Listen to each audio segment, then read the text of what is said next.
रतन India enterprise एक take based company है। Company e commerce, electric vehicles, fintech और drone में बिजनेस करती है।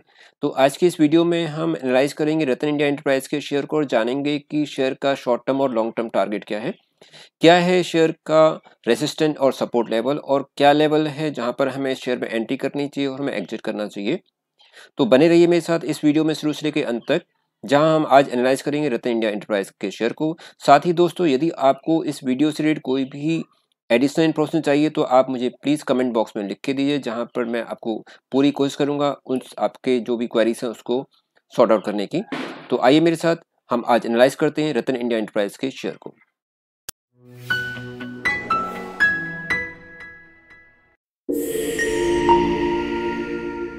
रतन इंडिया एंटरप्राइज का जो शेयर था वो अपना हाई गया था 68 रुपीज 70 पैसा, जो इसने बनाया था 5 सितंबर को। तो यहाँ से हम अगर मैं ट्रेंड लाइन ड्रॉ करता हूँ तो उसके बाद शेयर में गिरावट देखी गई थी और शेयर अपने हाई से नीचे पहुंचा था और शेयर ने बनाया था 48 रुपीज 60 पैसा, जो कि इसका था 26 अक्टूबर को। उसके बाद वापस शेयर ने एक अप मूवमेंट लिया था और अप मूवमेंट करके शेयर वापस अपने 48 रुपीज से बढ़ता हुआ वापस पहुंचा है और अभी जो शेयर का क्लोजिंग जो है वो 60 रुपीज 70 पैसे का है। यहाँ पर अगर मैं एक स्केल को ड्रॉ करता हूँ,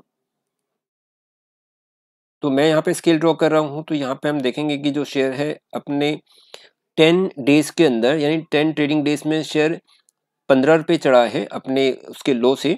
तो इस तरह से शेयर ने 31% का अप ट्रेंड दिया है पिछले 10 डेज के अंदर। पिछला अगर हम इसको एनालाइज करेंगे, हम देखेंगे कि शेयर में लगातार यही लेवल बना हुआ है। शेयर अपने लो पर पहुंचता है और वहां से अप होता है। इससे पहले जो शेयर का प्राइस था 39.50 था, 39.50 से शेयर बढ़ता हुआ 68 रुपीज तक गया था, यानी ऑलमोस्ट डबल हो गया था।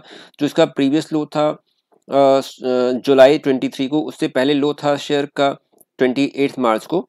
यानी शेयर में लगातार अप और डाउन बना हुआ है। साथ ही अगर इसके हम 50 DMA, 10 DMA, 20 DMA और 100 DMA को भी एनालाइज करेंगे तो हम देखेंगे कि शेयर अपने करंट लेवल में अपने 10 DMA, 20 DMA, 50 DMA, 100 DMA सभी पर ऊपर ट्रेड करता हुआ दिखाई देता है।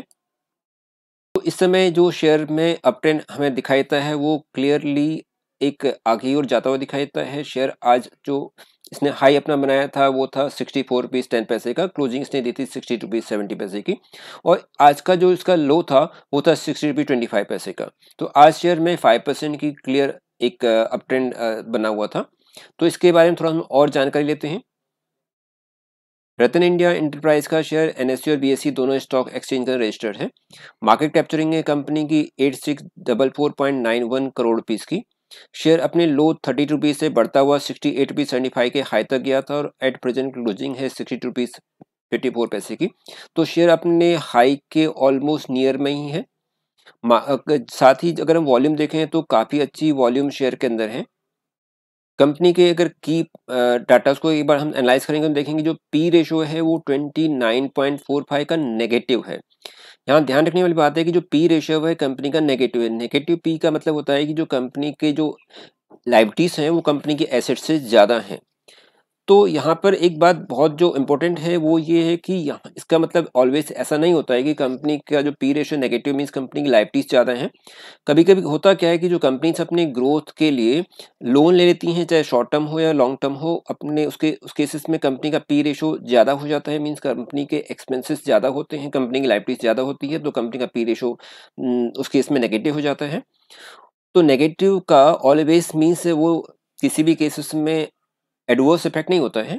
नेगेटिव कभी कभी कंपनी अपने ग्रोथ को बढ़ाने के लिए अपने लोन्स को बढ़ा देती है, जिससे कि उसका फ्यूचर में जो उसके जो टारगेट है उसको अचीव हो सके। साथ ही कंपनी की सेल है 1.33 करोड़ की, फेस वैल्यू 2 रुपए की है। कंपनी ने अपने शेयर होल्डर्स को कोई भी बोनस या डिविडेंड अभी तक अलॉट नहीं किया है। लास्ट एक साल के परफॉर्मेंस को देखेंगे तो शेयर अपने 9 नवंबर 22 को शेयर का प्राइस था 52 रुपीज 65 पैसे। उसके बाद शेयर एक डाउन फ्लोर में देखा गया था, वहां पर शेयर पहुंचा था अपने 33 रुपीज में, जहां पर 28 मार्च 23 को उसने अपना लो बनाया था। उसके बाद कंसोलिडेट था और शेयर उसके बाद आगे बढ़ा था, जो उसने अपना हाई बनाया था 68 रुपीज का, और लगातार फिर डाउन फ्लोर और अगेन शेयर अभी अप ट्रेंड में दिखाई देता है। साथ ही अगर मैं यहाँ पे 50 DMA और 200 DMA को भी देखूंगा तो एनालाइज करेंगे कि जो 50 DMA और 200 DMA है शेयर उससे अप ट्रेड करता हुआ दिखाई देता है। 50 DMA 55 और 200 DMA है 48.45, जबकि जो करंट प्राइस था शेयर का वो 60 रुपीज़ का क्लोजिंग था। एक नज़र डालते हैं कंपनी की बैलेंस शीट पे। तो बैलेंस शीट में हम देखेंगे जो शेयर कैपिटल 22 में था वो 276 रिमेन 276 के अंदर भी है। रिजर्व 22 मार्च को था 422 जो कम हो गया है 133 का। इम्पोर्टेंट बात यहाँ पर ये है कि जो बोरोविंग है कंपनी की वो 22 में मार्च 22 में थी 159 जो बढ़ करके हो गई 1973 करोड़ रुपीस की। तो यही रीजन है कि कंपनी का जो पी रेशो है वो नेगेटिव है, क्योंकि कंपनी ने बोरोविंग को काफी बढ़ाया है। बोरोविंग को हम देखेंगे तो ये एक शॉर्ट टर्म बोरोविंग है। शॉर्ट टर्म बोरोविंग में कंपनी का पिछला बोरोविंग था 120 का, अब है 937 करोड़ की कंपनी के पास बोरोविंग है। लीज लायबिलिटीज 35 करोड़ की है। एक नजर डालते हैं कंपनी के कैश फ्लो को। कैश फ्लो में हम देखेंगे कि जो कंपनी की ऑपरेटिंग एक्टिविटी से इनकम है वो कैश फ्लो में 22 मार्च को था नेगेटिव 14 का, जबकि 23 मार्च में हो गया है नेगेटिव में 679 करोड़ का। इसका मतलब है कि कंपनी की जो ऑपरेटिंग एक्टिविटी से जो इनकम है वो नेगेटिव है। कंपनी की ऑपरेटिंग एक्टिविटीज में जो ऑपरेटिंग इनकम है वो उसके कंपेरेटिवली जो कंपनी के एक्सपेंसेस ऑपरेटिंग में वो काफ़ी ज़्यादा हैं। इसके अलावा इन्वेस्टिंग एक्टिविटीज भी कंपनी की नेगेटिव में ही है। इट मीन्स ये है कि कंपनी अपनी, इसका मतलब ये हो सकता है कि कंपनी अपना बहुत पैसा जो है वो अपने इन्वेस्टमेंट में लगा रही है, जिससे कि कंपनी के जो एसेट्स हैं वो बढ़ रही हैं, इसलिए वो नेगेटिव है।